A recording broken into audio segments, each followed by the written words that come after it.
connected, and I guess it's connected now. Okay. We're going to turn off the waiting room, and that way we let anybody come in. And again, I hope you guys are having a great day. And we were able to take some multiple trades in gold. And in fact, I was actually showing how we could actually move our stop into profit and be able to do that.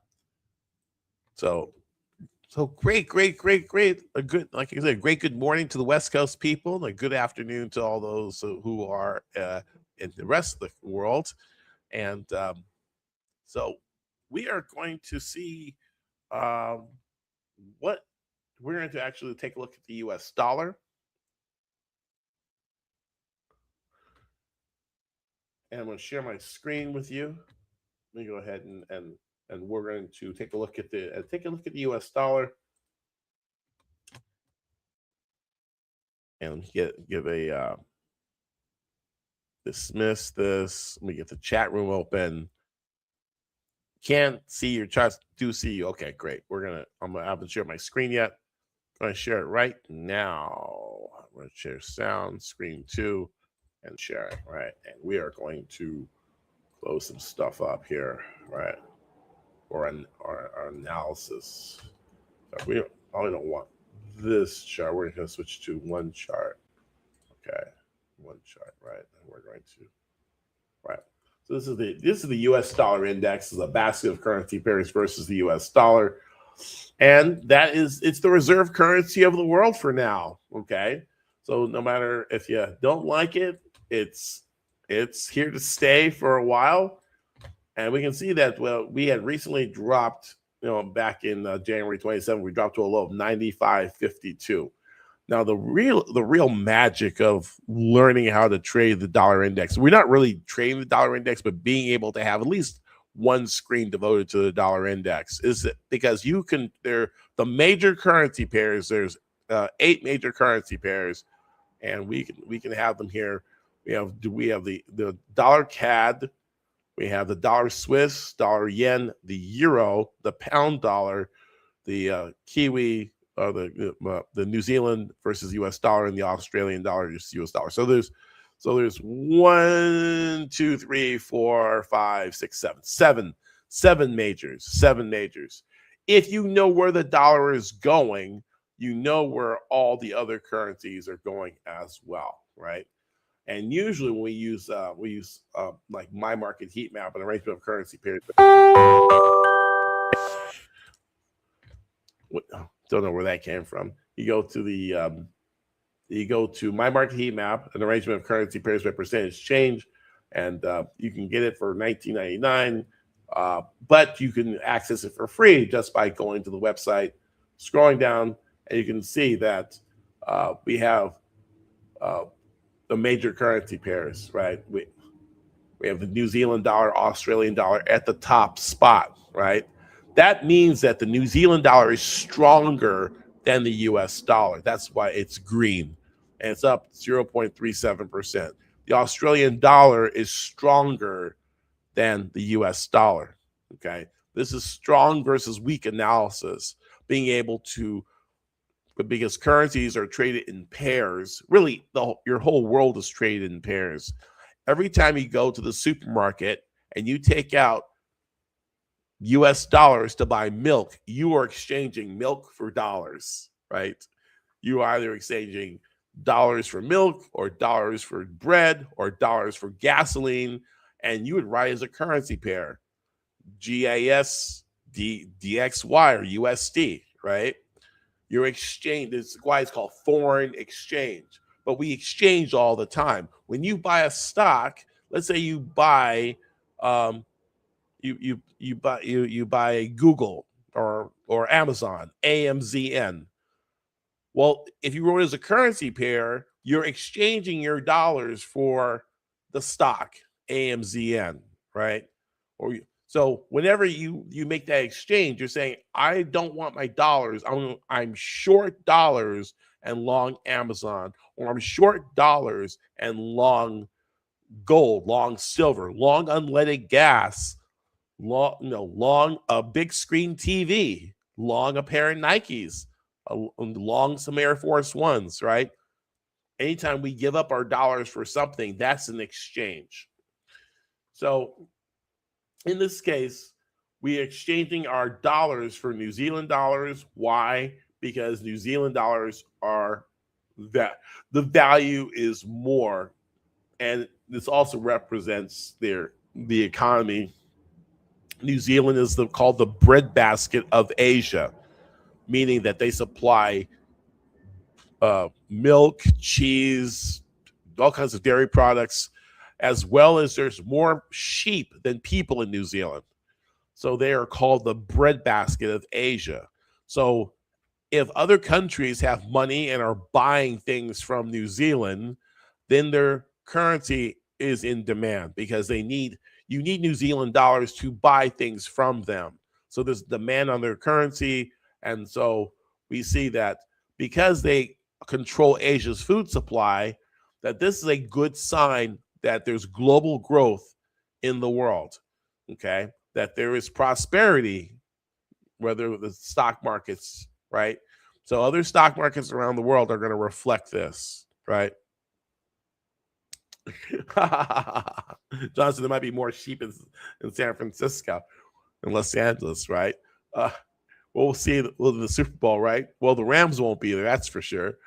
Aussie dollar is another story of a resource story. Australia supplies iron ore, nickel, copper, lots of copper, and so therefore there's a great demand in China for those raw materials coming out of Australia. So when you have copper up, when you have metals up, gold and other mining products, Australia leads the way, and it shows that the economy is growing. So when we see news, I call them the happy currencies, the risk on currencies, the currency pairs that tell us that the stock market is good. You will rarely ever see these two currency pairs higher if the market is down. I don't even have to look at the stock market. I can look at these two currencies and then go to CNBC and we can check what's going on there, and it will correlate. I'll go to CNBC and you can see the US stock market is up 1.98%, almost 2%, 49,877, up 1.98%. We're in full rally mode. S&P 500, 6,902, up 1.5%, 104.43. NASDAQ up almost 1 2/3%, 22,917, 989, rebounding from yesterday's losses. Russell 2000 up 3% at 2,659, right?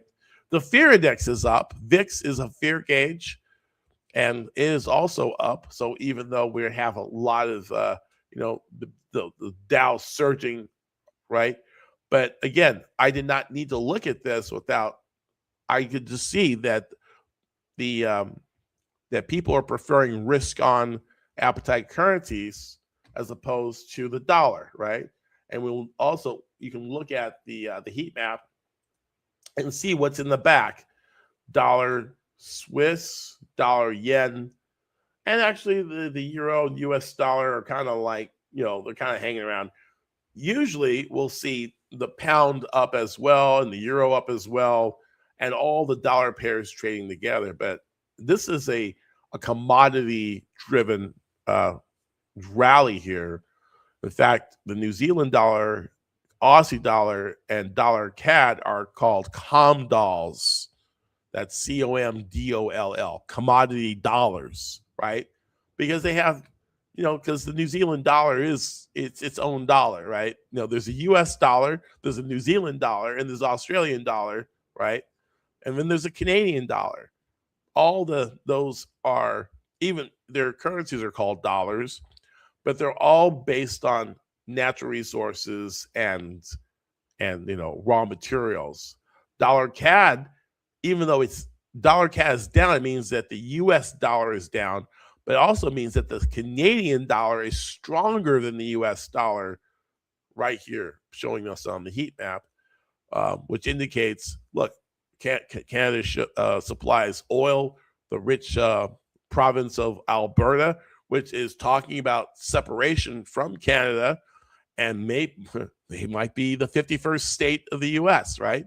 They want to stop giving all their money to Ontario, to all the other provinces. Equalization payments is what they call.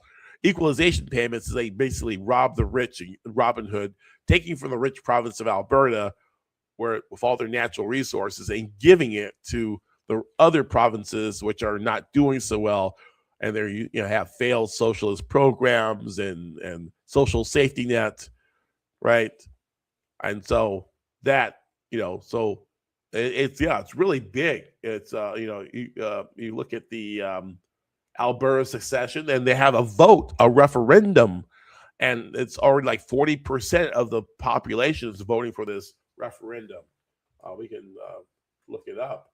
So I like let you see Alberta referendum 2026. So you have you're going to find that the left-leaning media is going to try to talk, because that's their piggy bank.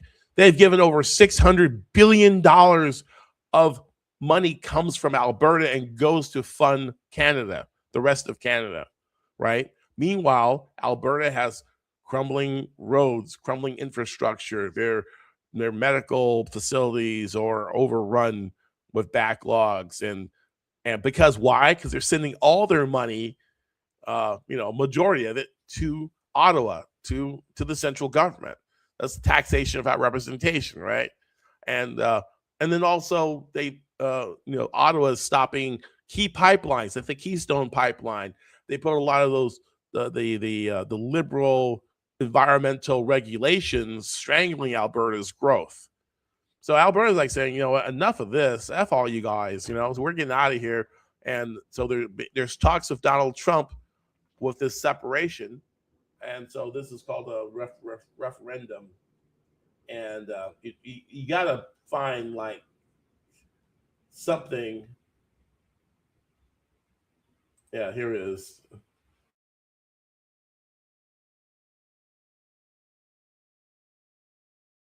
Beautiful, right? They have cattle, they have trees, they have resources, and they're a rich province, but they send all their money, and they're more leaning toward the United States. So this is the Stay Free Alberta petition, right? Organized by this guy here, Mitch Sylvester, is advocating for independence through a petition aimed at organizing referendum. This is a huge day for every Albertan who believes in faith, family, freedom, and Alberta's right to chart its own course. We have cleared the first major legal hurdle. Now the real work begins, and we need every patriotic Albertan to stand with us.